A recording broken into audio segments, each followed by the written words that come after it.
So anyway, I have Brian Morgan here. He's our landscape architect who prepared the tree planting plan, and he will present the plan for us and will answer any specific questions regarding the plans. Uh, and I guess welcome, Council Member Adams. Uh, and I guess Brian, oh yeah, Councilmember Rigg is here with us as well. So thank you so much to the city staff for hosting this meeting, and we're looking forward to hearing, what's being brought forward and if there's any significant changes from prior discussions. So thank you so much. I guess with that, Brian. Okay. Excellent. Good evening, everyone, and thank you for the opportunity to participate in the Edmonston Road project, and particularly with the planting plan. And we've been working with the city staff to be able to come up with a solution that we feel will be the most appropriate and blend with the surrounding, and then also provide the buffering that that we're seeking to provide as well. So I have worked with Steve, and then also with the city arborist and horticulturalist, to be able to come up with plant species that the city approves of and wants to see. So what we have this evening, we have a blend of canopy trees, smaller canopy trees, and then that are deciduous. We have quite a few evergreen trees that have been selected that are more columnar in nature, but will provide year-round visual screening, because of the evergreen nature. And then we've also got some tall shrubs that are being planted, that we can get a little bit closer to the sidewalk and provide that street level buffering as well. So, just the scope of the project, we had a number of stormwater facilities that were required, by the state and the county in order to get the project to, through the approval process. And so those stormwater facilities take up the footprint that they take up.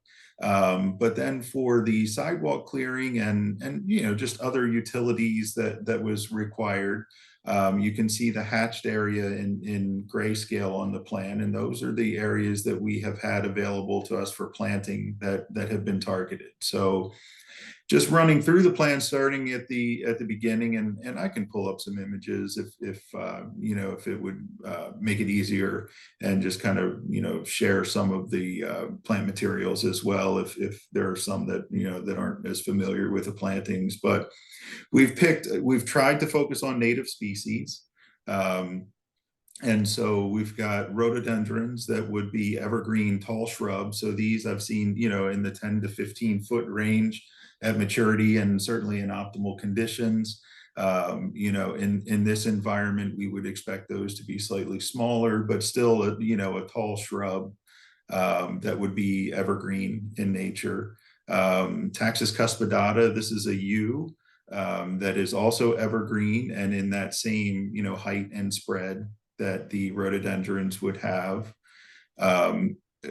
Two pines here, and we've got a large tree that we were staying kind of out of the critical root zone on those to give everybody a chance of survivability. So these are two Virginia pines, Pinus virginiana, that again, much taller trees. These will have these are evergreen as well. And then starting to repeat some of the same plantings with the shrubs, with the rhododendrons and the yews. These are Corpinus caroliniana. It's an ironwood, musclewood, people call them as well. It's an understory tree, really attractive plant, another native, but a gorgeous plant, has great fall color. And the bark is really attractive on those as well. And then, I will say we've placed all of these behind the edge of the sidewalk, so that, and the sizes that are shown are mature sizes, so that we don't have any encroachment and we're not, you know, inflicting more maintenance obligation on the city to keep things clipped back. I'm not a huge fan of required pruning. I feel like if you pick the proper tree or shrub for the right place, then you know, it makes life a little bit easier. So the two carpinus, we've got two junipers. Eastern red cedar is the common name on those. Another upright evergreen tree. These get really large. Encountered one early in my career in Charles County that was about 11 feet around. So, you know, those can get quite tall, and they also are evergreens that will provide that year-round screening. So, you know, what haven't we covered in the plant list? Chionanthus virginicus, the Chinese fringe tree, a gorgeous tree, gets a really nice white fragrant flower in late spring, early summer. Those branch very low to the ground. So, you know, we are trying to give that visual buffer as well from Kenilworth Avenue for both noise and visual impact. So we've, you know, selected species that are gonna branch to the ground. The river birch is another one. You know, it's very very dense. You know, not as dense as much as branch low to the ground. So again, providing that visual buffer and noise attenuation. And the hackberry is a decent sized tree. You know, 35 feet, I would say, at maturity in height, that will, you know, also provide some taller screening. And then we have the three evergreen trees, the Ilex opaca, or American holly, eastern red cedar, and Virginia pine that we had covered, and then the shrubs as well that are both evergreen. So on the species that have some variation, we have, you know, specified that they would be branched to the ground just so that we have good coverage. But that's, you know, kind of the plant materials that we have scattered throughout the planting areas, which are directly behind the sidewalk and in the areas focused predominantly on those locations where vegetation had to be removed previously. In total, we have 98 plantings that are being proposed in the reforestation areas.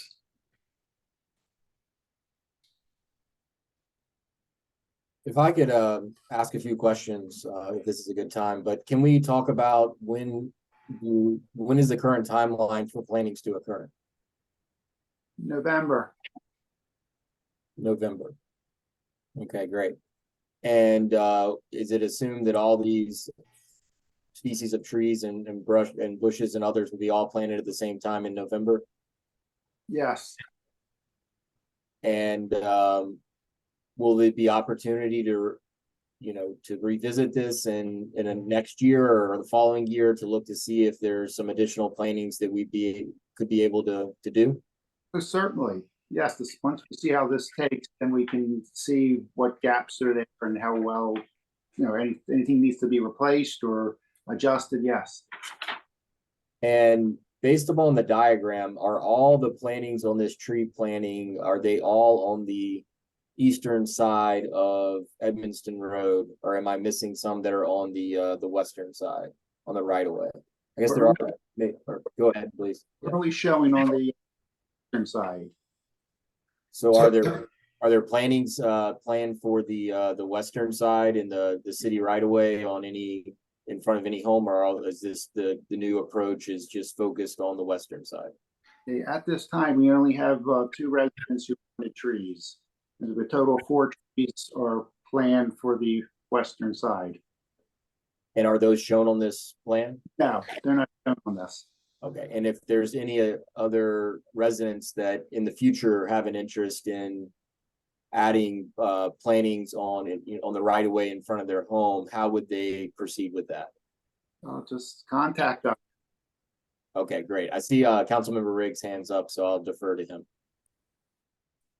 Yeah, just a quick question. As somebody who's not as intimately familiar with the varietals of trees and bushes and shrubs that we're planting here, can you talk about the way in which you sort of thought about the area of disturbance and especially the new hydrology. Did that play into the selection that you chose? And is there going to be a high amount of, or can you talk about what the strategy should be for the city to make sure that these new plantings are healthy and grow and provide the screening that we're all looking for? Sure, I can field that question, no problem. And thank you, council member. You know, we again have selected plant materials that are predominantly native species. You know, species that are accustomed to the area. We would source those to be, you know, locally grown so that they are already adapted to, you know, a more microclimate, you know, locale. So, but yes, absolutely. You know, the thought went into the species selection to, you know, promote plants that are going to have a good survivability rate. A lot of these plantings, you know, if I'm out doing forest conservation work, forest stand delineations, I mean, these are species that I would see commonly through, you know, the woodlands throughout the state of Maryland. So, you know, the American holly, I mean, has been around forever, and that is a fantastic and commonly seen understory tree, evergreen, that you'll encounter in the woodlands. The river birch, you know, with the stormwater facilities and some drainage courses that we have, those will tolerate and really, you know, enjoy a lot more moisture than some other species. So we have taken those factors into consideration with the plant selection. Thank you so much. And one last question, and you may or may not be prepared to answer this. There may not be an easy answer. But can you talk about, so one of the concerns that we heard from residents of College Park Estates and Yarrow in particular was the loss of that screening effect that occurred when the stormwater infrastructure had to be put in. And can you sort of talk about what people's expectations should be in terms of the new plantings after they occur, time frame or time scale for when they might provide significant screening again? You know, for most species, you know, and these are, I believe we have 2 to 2.5 inch caliber trees spec'd. I find that the survivability rate is much greater in trees of that size. I mean, that is still a pretty decent sized tree. So 2 to 2.5, you're going to land somewhere in that probably 12 to, you know, 14-foot height range initially at the time of installation. And then most trees, once they, and you know, I love the autumn planting season, fall planting season, because it gives the plants a chance to get acclimated. You'll see likely some root growth before dormancy, and then, you know, they're ready to jump in the spring. So I think, you know, the timing is perfect in that sense.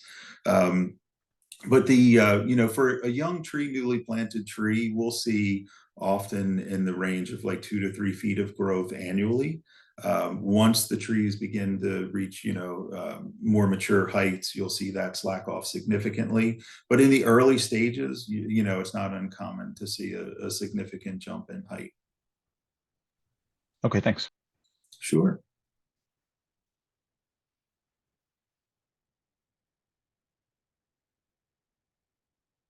I believe Mayor Kabir has his hands up. Yeah, thank you. Thanks for doing this. So my question is about the time the trees will be mature. How long will it take? How many years it will take to be mature? That's the first part of the question. And the second part is, when they're mature, do you think it will give the same kind of protection as noise buffer that we used to have before the loss of the trees, because when I started the project? So great questions. I do believe that we would get similar buffering capability. You know, these have been hand selected with the evergreen materials as well. So I would hope that we get, and I know that there were a lot of hollies out there, I think Burford hollies that had been planted in some locations, but you know, we've tried to scatter those evergreen plantings throughout. So I think that, you know, hopefully it's enhanced. In terms of mature height on the smaller species, you're going to hit that much more rapid. So the shrubs, you know, 6 feet, 8 feet, I would say in 5 to 6 years. Again, you'll the height, but then they'll start to fill out as well. So you'll see the spread increase. That won't be as noticeable as the height over time. But in that time frame, the hollies and the eastern red cedars, those as well, they're smaller trees. They're going to top out in the American hollies I see probably in the 15-foot range. So, a plant's going to hit that 15-foot mark a lot sooner than the 35-foot tall hackberry. But, even those, I would think, plants aren't instant. You don't get instant gratification out of those, unfortunately. The opportunity to plant larger species or larger trees is there, but the survivability rate of larger trees, I don't have, a great success. I think that, in this 2 to 2.5 inch caliber range, it's a good workable size.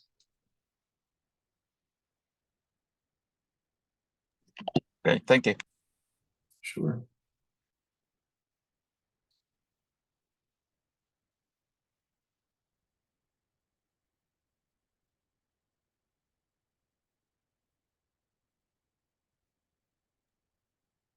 All right, at this time, Steve and Brian, do you have anything additional? Do we want to start answering some of the questions that are in the Q&A? How do we want to?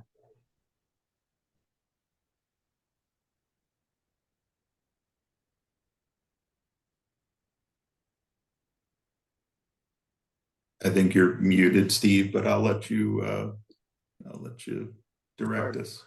Yeah. Yes, let's go to the Q&A. Okay, excellent. All right, I'll start with the first one. And this one's probably going to be directed to Brian. And that is, what is the thinking on the use of non-native Japanese yew over more native species? We did strive to present species that were predominantly native, but that is one that is not. And that was selected just because of the adaptability to this environment, and then also the evergreen nature. The plantings were recommended largely in part as well by the city. So there's, these are plants that have been vetted and recommended by the city's arborist and horticultural team. All right, the next question is, what plants will be planted in the ditches? Will they be tall, flowery? So there are separate plantings in the stormwater management areas that have all been selected. They are native species, and they were selected to be pollinator species and to align with the city's goals.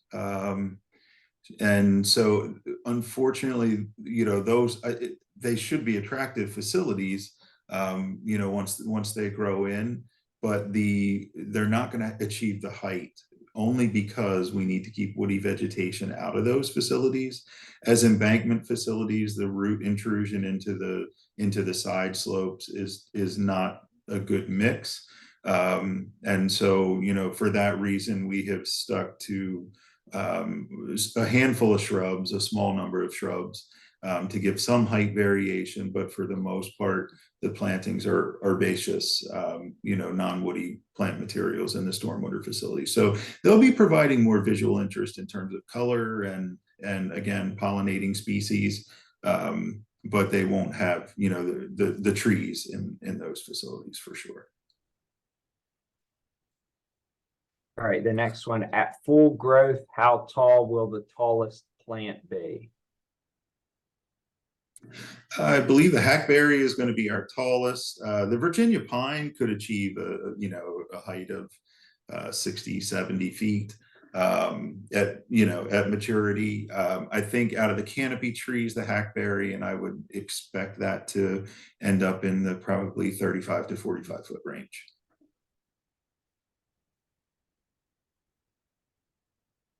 There are several bare spots. What are you planning to plant in those areas? What type and height? So some of the bare spots, I would say most of the bare spots are either existing trees. This woodland reforestation area one that, is starting to jump off the page. That's an existing tree, a Quercus rubra, it's a red oak. And that's showing the critical root zone in the line around it. So, we've stayed out of, some of the canopy for some of the larger trees. And so other areas that we have avoided planting are only due to infrastructure, where there's drainage pipes that are running under the road, because any storm drain network that is on the west side is draining to the east down to the channel here. So there are some open areas that we just couldn't plant because of the infrastructure that's there currently.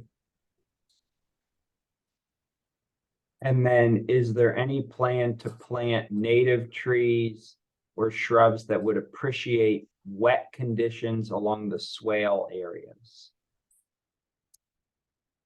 So our planting is limited to the areas of hatching, and those are the areas that were cleared within our, it's our limit of disturbance. And based on stormwater management approvals, and this is also state property, so we haven't had free rein to be able to really expand out any further than what we're currently showing.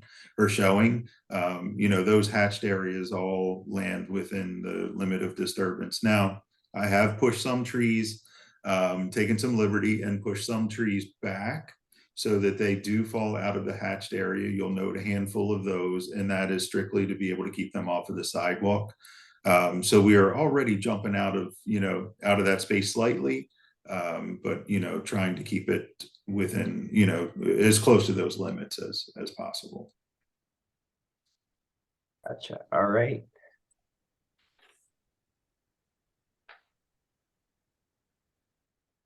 I believe we've hit every question that was submitted via the Q&A function. So feel free to submit anything else so we can respond. And while we're waiting here, so we talked about a timeline of plantings in November. Can we just talk about the general timeline of the entire project? So where we are right now, the plantings are in November. What other expectations do the community have? The concrete sidewalk should be finished the last week in September, first week of October. Paving is going to happen within 2 weeks. Within 2 weeks of the concrete work being finished, and then they're going to start planting the bioswales and then the trees. Okay, so concrete's finished, and then 2 weeks after that, there will be paving. And is that when the crosswalks are going to be improved as well? Yes, once the paving's put in, then the raised crosswalks will go in, final striping. So by the end of November, there shouldn't be expectations of too many contractor vehicles on Edmonston Road, right? We should be pretty much wrapped up. Yes, we should be demobilized and gone. Okay, great. And then, I think you mentioned earlier that if there's an interest from anyone on the call or anyone has a neighbor that they'd like to encourage to consider plantings on the west side, on the right of way, or even on private property alongside Edmonston Road, they can reach out to you or someone from the city, and we'll connect the dots there. And then we also have discussed before that there's a commitment to continue to revisit this, basically every year, just to make sure that we are seeing those new trees mature. We're looking at opportunities to create additional screening, and as the individual mentioned on the Q&A, there's some bare spots here and there. We can only do so much in the city of College Park, right? Because we only have jurisdiction in College Park. Some of this gets into state property, but we can continue to explore, and the city council can reach out to the state or someone if we need to for further items. But we'll see what happens in November and continue to monitor.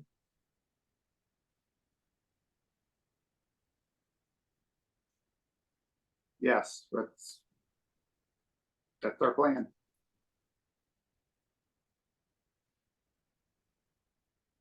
All right, well, I think, All right, next question. Sorry. go ahead, Jacob. Oh, okay, thank you.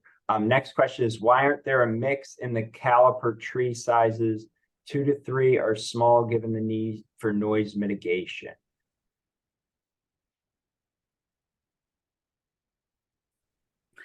So again, you know, just the size and the survivability rates, larger trees don't tend to, you know, to do as well as, you know, the 2 to 2.5. And also, you know, the larger trees are more difficult to transport and more costly for certain. But the, you know, this is kind of the sweet spot of the, you know, the plant sizing that is both commercially available readily and will also, you know, do well in transport and planting. Great. And then the next question is concerns about the raised crosswalks. What is the rationale for those instead of the speed cameras? I mean, I can take that one. It was just, that was well, a lot of those decisions where I guess occurred before I was on council, but I think, you know, people are stopping at the stop signs anyway, so the raised portion shouldn't be a deterrent. It should just coincide with you stopping at the stop signs. And there is a lot of controversy about speed cameras. If that is something that's an interest, please reach out and advocate and also include the Civic Association and neighbors, because speed cameras could be very controversial as well. So I think we'll discuss that in the future and that could be considered, but I don't think that's planned at this time.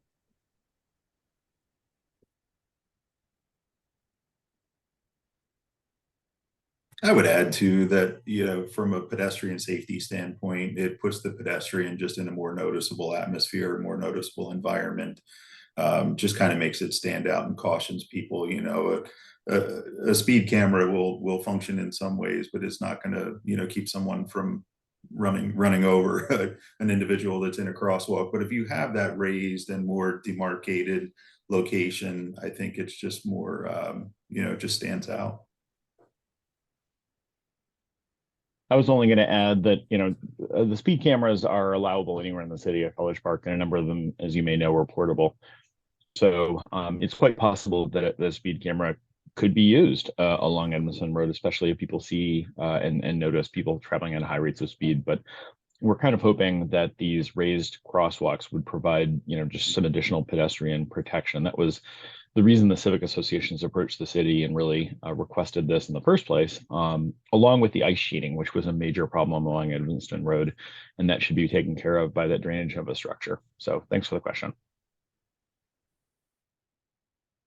I did want to also bring up a point that some of the community members had contacted our office about, and one of the raised crosswalks will connect one side of the sidewalk to the other down at Radcliffe Drive. So I'm trying to pull up the plans here. The sidewalk will cross the street here and then continue down to Old Calvert Road to enhance access to the park down there. Just wanted to note that for members of the committee who may have been confused about the construction layout and what all was being done, just to clarify that there will be sidewalk, a crossing there so that there's safe pedestrian movement across Edmonston Road.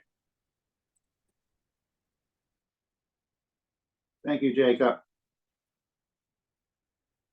Next question is, where do we stand on the scooter bay? I think that was a scooter pad for the VO ride scooters. Is it still going in?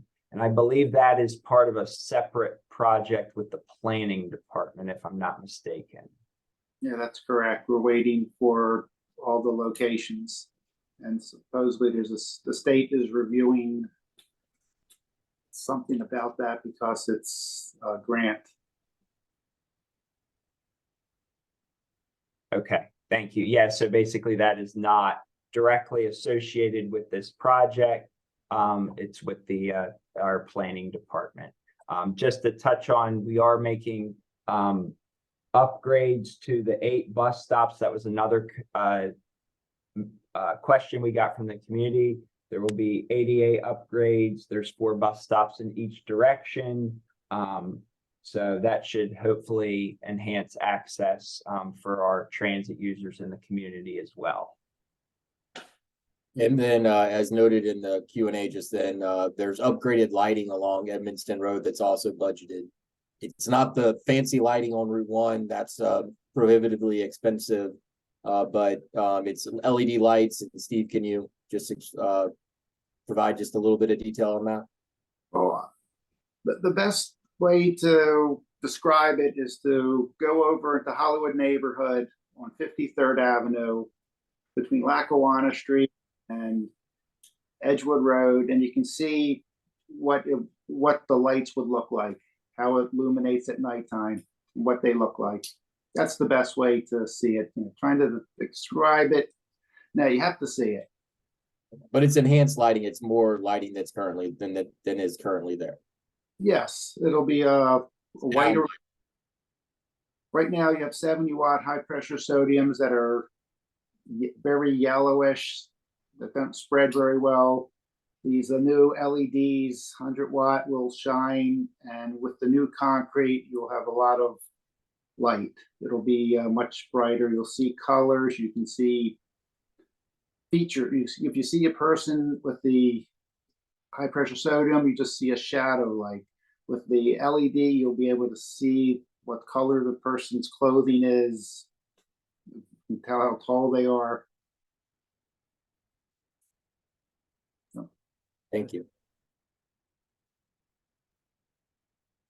Well, it looks like we've answered the Q&A, and this was a very productive meeting. I want to thank the city staff and the contractor for being here. Councilman Rigg or Mayor Kabir, any statements from y'all? No, nothing from me. Thank you. Only to thank city staff for their work on this, and to thank the civic associations for their advocacy. I think this will be a great it'll be a great project when it's all said and done.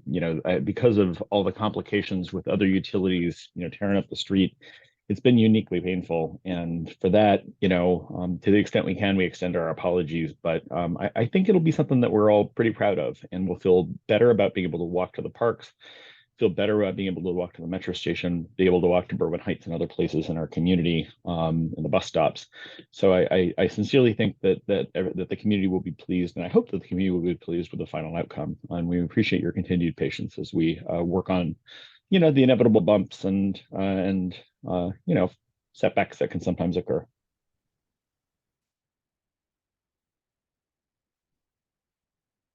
Agreed. Thanks, everyone. Good night. I just wanted to note that I will be posting this recording on the project page, Complete Green Streets, along with any other updates and any other plans that may come out. And please subscribe to the city's weekly bulletin to get the latest updates on the project.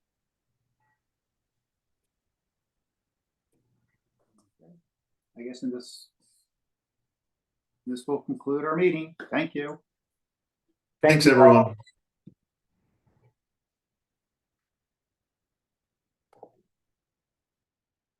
Thanks. Talk to you later. See you, David. Thank you.